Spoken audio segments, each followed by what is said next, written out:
I want to ask the question, who is the biggest danger? Who's the biggest war against? Is it our government? Is it big players, the elite, the Bill Gates, those kind of people? Is it those the ones that we should be worried about? Is it the ones like Satanists, like the one that just got fired from the CDC, the people that absolutely hate Christian movements? I mean, to be honest with you, there's been more attacks on the Christian movement than ever before since 2020 in America. What about other religions? What's the risk there? We see Britain is falling. Now Britain people are starting to stand up, but is it too late? Is it too late? Because they have no way to defend themselves, and you won't believe what some of the government is backing on this new faith against Christianity. What is our biggest war of freedom ever? I mean, is the fact that now we have warships going to Venezuela to just say, look, quit sending drugs to our kids, our teens, our people, because it's causing for so much death in America? Is it the fact that government versus government? We have cities now trying to dox ICE. We have cities now trying to work against. The city has commanded their police to work against federal agents. So are we going to see civility or civil war? Is our fight against medical? Did you know in Mississippi that we just declared a sudden state of emergency for infant deaths? Why is that all of a sudden taking place? We're going to discuss a story that just come out. The battle is on. It's all going down. The question is, are you ready for it? Let's dive into all these stories today, because every one of them will impact you, or at least one of them will, because every one of them deals with what we deal with each and every day. Let's dive in.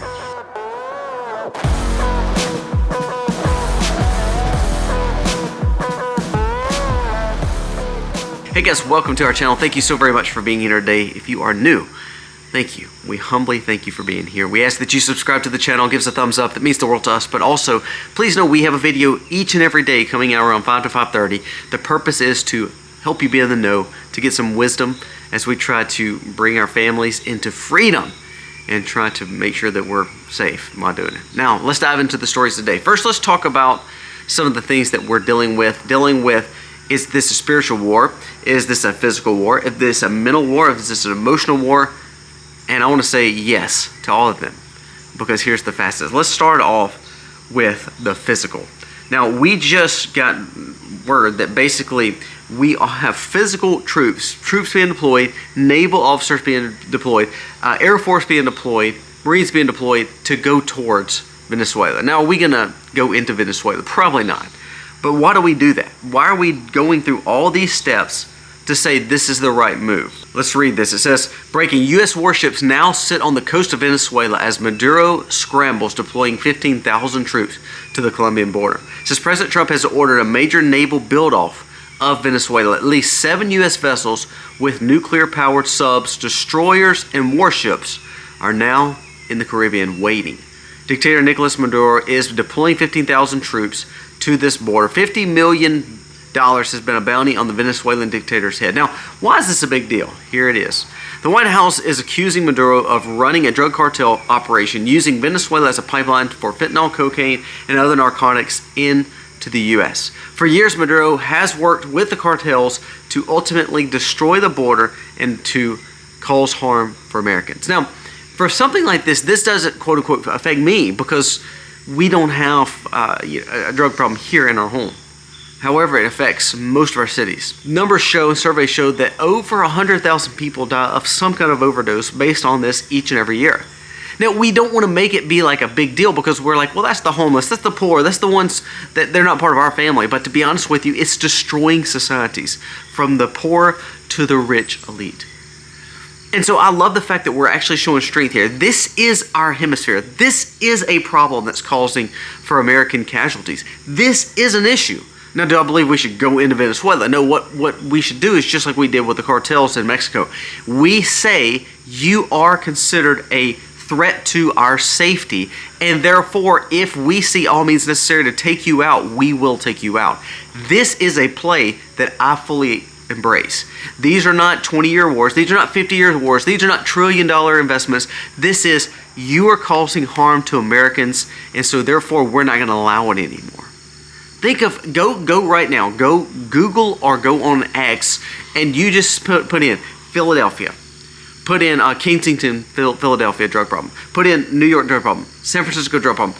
It's amazing if you start looking at some of these videos. It's absolutely so heart-wrenching to see these people bent over and drugged out on the side of the street, and no telling how many pass that we don't know about. We just know about at least 100,000 a year. This is heartbreaking. It's affecting families each and every day. It takes away dads, it takes away moms, it takes away children. We cannot allow this to happen. I know in our town, just a few days ago, there was a situation where, gone. All because of this. So I love the fact that we're showing strength, but this is a war that we're facing. Now here's the thing that's even sadder. While this physical war is going on, dealing with the fact that we're trying to shut down this operation, this illegal operation, our cities are working alongside these drug operations, these places like Venezuela and Mexico cartels. Why do I say that? Because right now, Chicago, I want you to listen to what Chicago just implemented. Breaking: Chicago Mayor Brandon Johnson just signed an executive order to prevent Chicago police from collaborating and helping federal agents, quote, on helping get illegals out of the city. Not only that, also help them not be allowed to be in our city to help administrate. Now, part of this whole problem and part of this situation is to stop the crime and the drug use in these cities, the stealing, the theft, the high crime areas. It's not just because we want to get the illegals out, it's because they're actually wanting to make the city safer again. So what you're seeing is these mayors, Los Angeles just did it, Chicago just did it, and you're starting to see more cities embrace this, where Los Angeles mayor just came out and said that they want to find ways to dox these agents to then cause for their people to then go after these agents. Well, if all of a sudden you're going for, the legal drugs, the cartels, what's to say these agents are safe and their families are safe if they're trying to help make America safe again? Now, I'm not for federalizing every city. We've talked about this before. But if we're talking about the dangers of hundreds of thousands of people dying each and every year, upwards of millions, based on what Venezuela and these cartels have done in Mexico, and even China too, where they're not innocent. These people are flooding our borders with this illicit drugs that are causing for people to be worthless, lazy, or dead. This is a problem. And so what Chicago just said is, not only are we not wanting these officers to come in to get the illegals out, he said we want them to not try to help administrate because we're going already tough on crime. We're safe in our cities. This is absolutely a false narrative. High crime areas are being affected each and every day. The reason their numbers are quote unquote lower, here's why. They're declassifying certain crimes and they're trying to make them misdemeanors, not felonies. They're also helping get people out of jail instead of trying to make sure those people that are getting busted for crimes in jail. It's all it literally is a bait and switch for you as the people of these towns, these cities.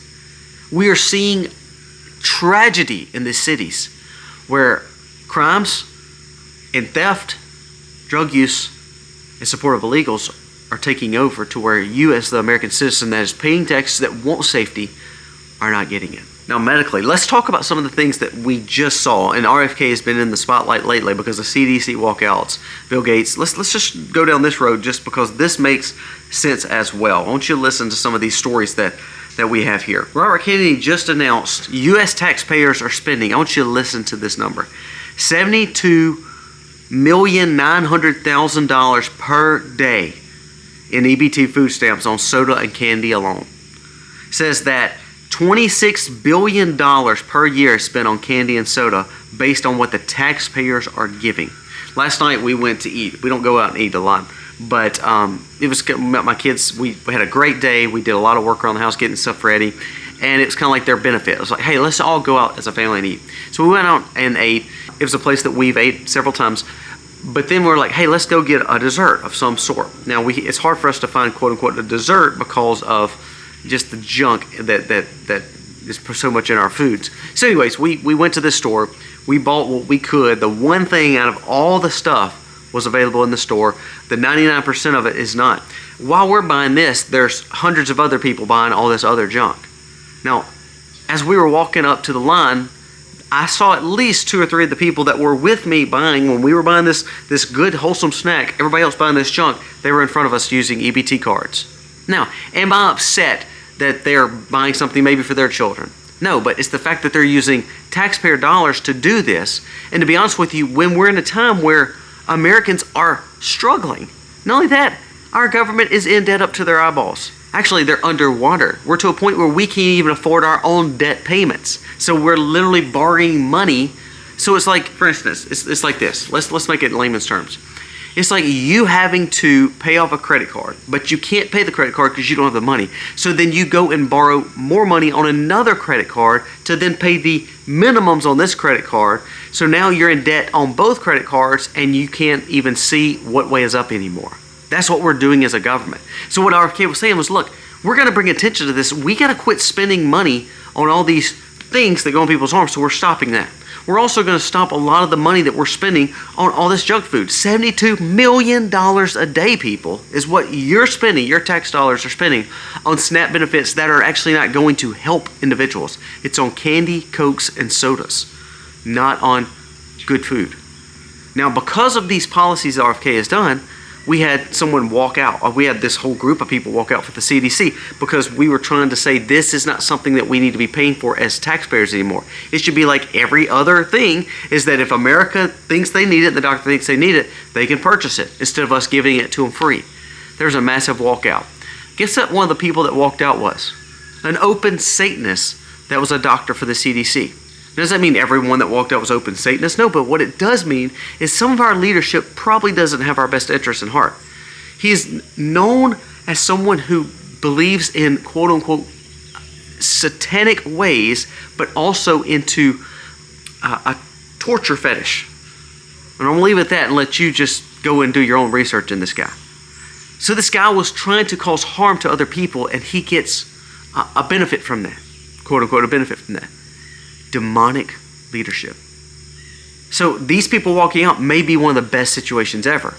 But the sad thing again, Congress and people that want to waste your money is up in arms at RFK, even some Republicans saying that we shouldn't be cutting funding. Did you know that the biggest push and the most dangerous thing to congressmen, if you tell them we go back to pre-pandemic spending, 2019 spending, it would actually give us a surplus and we would start paying off our debt. But you know, not even Republicans are signing on to that, because they know if they start cutting some of this funding to some of these people, even though they know it's wrong, they may lose their job. See, what it proves is they care way more about themselves than they care about you. This satanic guy that just got, that just quit the CDC, do you want him over your leadership? Do you actually believe he's got your best interest at heart? No. Open Satanists. And guess what? MSNBC, CNBC, CNN, they all have interviewed him, and he's dressed up in the suit, looks very stately, and then you go to social media and he's an open Satanist. Is this the people you want actually leading our cities and leading our medical? Is this the person you want as leading our health and medical? Listen to this. This is from Bill Gates. I want you to watch this video right here. This is from 24. The reason I want to bring it up, though, is because this tech is now starting to come in. Watch this video. And we will have new vaccines. We'll have a TB vaccine, malaria vaccine, HIV vaccine, and even the things like COVID vaccines. We need to make them have longer duration, more coverage, and we're going to change, instead of using the needle, to use a little patch. So the pandemic really highlighted that we've been underinvested in those innovations, and our partners in India are part of how we're going to get these breakthrough products done. All right, so what this is this is the Gates Foundation developing microneedle patches to where it installs both the technology from the 2020 and it makes a permanent marker in your skin of all the other things that they want to put into you. They are planned to function as biological vaccine passports required to enter grocery stores, restaurants, gyms, and travel. Meaning they're going to be able to scan this and see that you've gotten all the things that you need where you can get into access to all the places that you need. Now, let's think about this for a second. We thought that that was a thing of the past. The medical passports, the shot passports, all that. We wouldn't see that anymore. So Bill Gates in 2025 is building this technology. Why would you think he would still be building this technology? Because he knows he has the biggest players in the elite circles to provide the things that he needs to make this happen. He's using India, he's using China, but he's also using America. Again, remember, he had a private closed-door meeting with the president and with the chief of staff. No one knew about it unless it leaked. And does that mean Trump's on the other side of this? No. What it does mean, though, is these powerful people can do what they want to do without any repercussions. This patch that they talked about in 24 is now being implemented. Now being implemented. How is it being implemented? Because we're against all this, remember, Colby? We're not doing all this stuff anymore, mandatory stuff anymore. Will you tell me why a multi-billion-dollar investment with a multi-billionaire that's over a lot of our health and medical is investing in it still? Because he knows that Trump won't be there forever. He knows RFK won't be there forever. And he knows there will be other people that believe in these lockdowns. Pay attention. These are the people that we have over medical. And you know of RFK, he's trying to clean your diet up, cut some of the spending on government programs, and tell you that let your doctor decide and not the government decide and not special interests decide that you need something in your skin. And the sad thing is, people are up in arms and wanting him to be fired. Chuck Schumer, the most powerful Democrat right now in Washington, basically, other than maybe Hakeem Jeffries, which is a joke, but really Schumer is still saying fire RFK. The same guy who said that the intelligence would go after Trump. The same guy who has been in Washington for all these years and got absolutely nothing accomplished other than getting filthy rich like most congressmen. That's who's over your medical. So we see the dangers of physical with the drugs and with Venezuela and the cartels. Then we see the fact that now we're seeing medicinally, how safe are we? This leads me to the last story dealing with medical. There was a story that came out. Mississippi is under a state of emergency dealing with infant deaths, and they were trying to figure out what it was. It says Mississippi state officials have declared public health emergency due to the highest infant mortality rate in the past decade. Newborns are experiencing congenital malformations, low birth rates, sudden infant death syndrome, as well as premature deaths in mothers. Too many families in Mississippi are losing their babies by their first birthday. Now we're like, that sounds terrible and it's tragic. Now let's go to something that was just breaking by a healthcare specialist. He was a whistleblower. Listen to this. It says, breaking. Mississippi State begins declaring public health emergencies over soaring infant deaths linked to what they're calling could be reactionary to the 2020 thing in your arm. It says, CDC data shows babies born are now passing at a rate of 77% excess rate since 2020, years after the mass culling of people and women. The 30-year decline in infant mortality collapsed in 21. We were seeing people living up until 2020 and 2021, and all of a sudden, a 77% increase happened in 21, starting 21 to 25. What's changed? I wonder what could cause that. What could be the problem there? Listen to this. This is huge. It says, excess infant deaths causes for people to observe what is happening. It wasn't the children getting this, but most of their parents were. Now, in Mississippi, they just had an anchor for one of the news media, 41 years old, pass. I told you about two people that was in their 30s this last week, got heart defibrillators and pacemakers. We see infant passing all the time. We talked about this locally because, again, it's in Mississippi. But you know, this has one of the biggest concentrations of impoverished area that depend on Democrats. It's a minority, African American minority. In this state is stronger than any other state in the Delta and the Jackson area. Not really in our area as much, but it kind of goes up the river. So they were heavily based on what the government wanted for them. And so therefore they were double masking, getting these all they can, getting all 3, 4 series, 5 series. And now all of a sudden, look at the repercussions of it. Be careful who you choose to associate yourself with and trust, because sometimes the trust is put in the wrong things. You know what I've learned? I have faith because I'm a Christian. So I have faith in Christ. Now, it's kind of like this chair I'm sitting in. I have faith that this chair is going to hold me up because it has legs on it, right? Now, it doesn't mean the chair is some phenomenal thing. It just means I have faith in it because I see the legs. If all of a sudden I wanted to sit on this imaginary chair because I had faith the chair was there and the chair is invisible, then I would probably fall because the chair wasn't there. There was no faith in an object. It was not there. Well, what we realized with this is we put faith in something that truly we didn't know. And what we realized is faith in something that had, evil tied to it, sinisterness tied to it, and didn't have a basis in truth, then we realized it made us fall, didn't it? And we're seeing the repercussions of that. Now, lastly, let's go to the most important thing, because it is Sunday, and most of all, I hope that you took your family to church today, into a God-fearing, Christian-oriented church. This is one.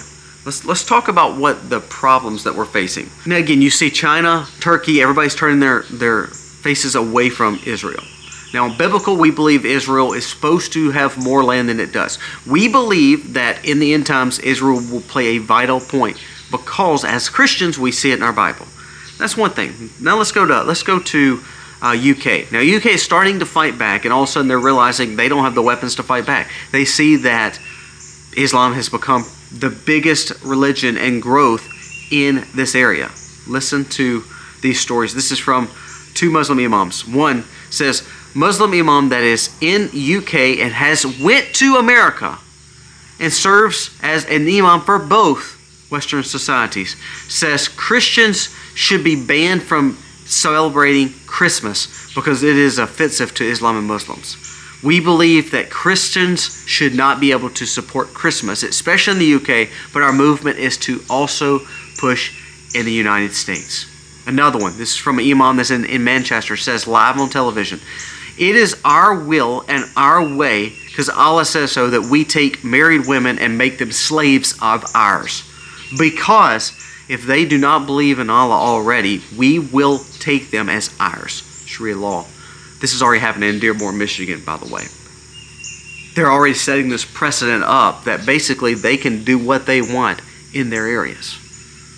The war on Christianity is here, people. Now, let's go to this map. I want to show you this map right here. You see this map? That's our United States. You see all those red dots? It's almost like it's covering up most of the United States. You can't even tell that that's the United States.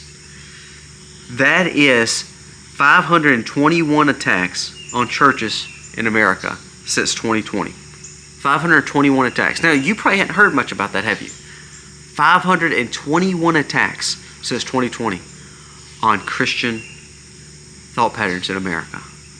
Now, you wonder why this guy, who was the doctor I was telling you about, that was over our CDC, tattooed up, wearing all the satanic garb. He was over our CDC. We see the pure evil of people like Bill Gates. They don't believe in God. They believe in themselves. They have a God complex.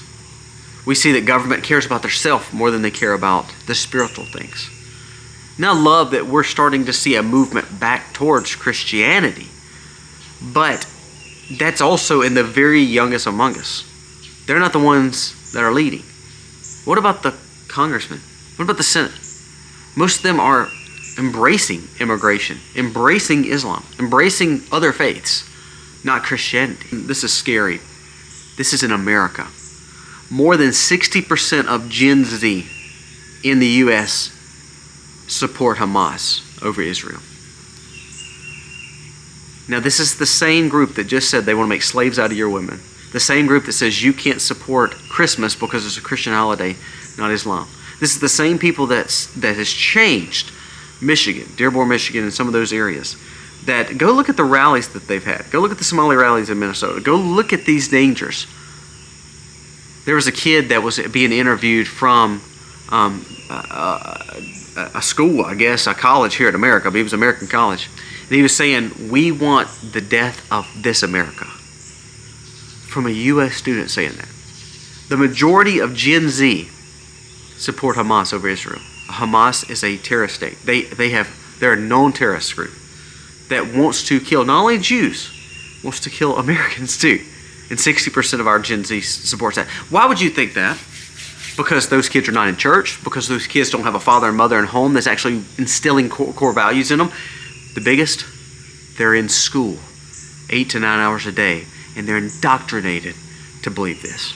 We as parents have pawned our responsibility off to the school, and the school that now is the federal government who hires Satanists to do their jobs, who does not have a true Christian moral outlook, is saying, yes, support them over the Jewish and Christian people.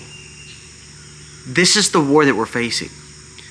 This is happening so much in UK. Go back now and look. Elon's been sharing a lot of this. If you don't believe me, go look in what's happening in the UK right now, in Australia right now, in different parts of Europe right now. Islamic faith is taking over. And the fact that ungodly people, non-religious people are taking over. So Christianity is becoming almost like a danger. And it's almost dangerous to actually serve Christ. Now remember, that's what we saw in the East, the Far East, like in China and Asian countries. That's what we saw in the Middle East. Now we're starting to see it in the West. 521 attacks in America on churches. You don't believe it's right here at us, it's here. Now, let's wrap this video up. I'm going to tell you where we're at, and I'm going to tell you what we're doing, and I'm going to tell you why we're the ones that's targeted. We're a Christian family with 6 kids. We homeschool our children because we don't believe in the public education system. We raise all our own food because we don't believe in the FDA and USDA is looking out for our best interest. We go to a church that is God-fearing, and we want to make sure that we are always seeking God. Not that we're perfect, but that we're going to try to do our very best.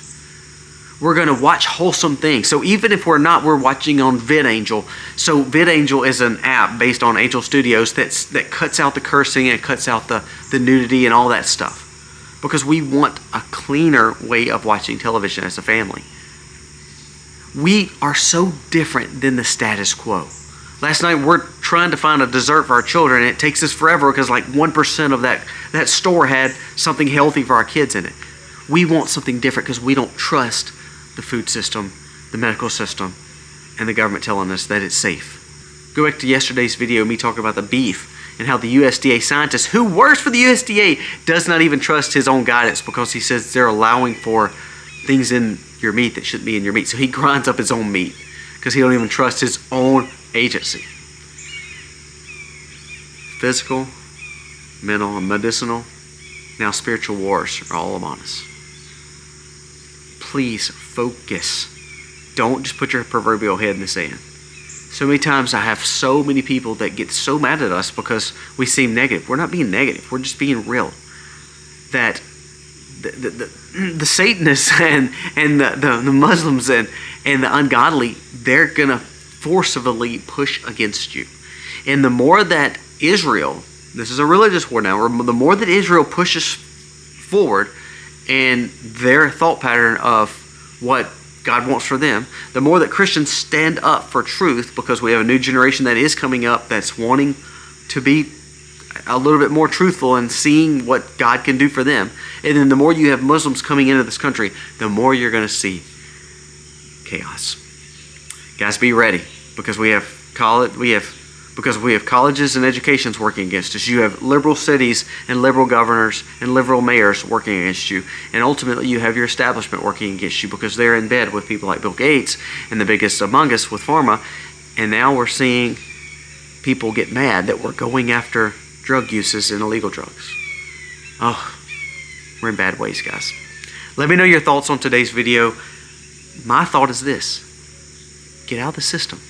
All of these are part of the system, and you've got to do whatever you can to rise above that and be different. Remember yesterday we talked about tolerant versus intolerant? It's time to be intolerant and prepare.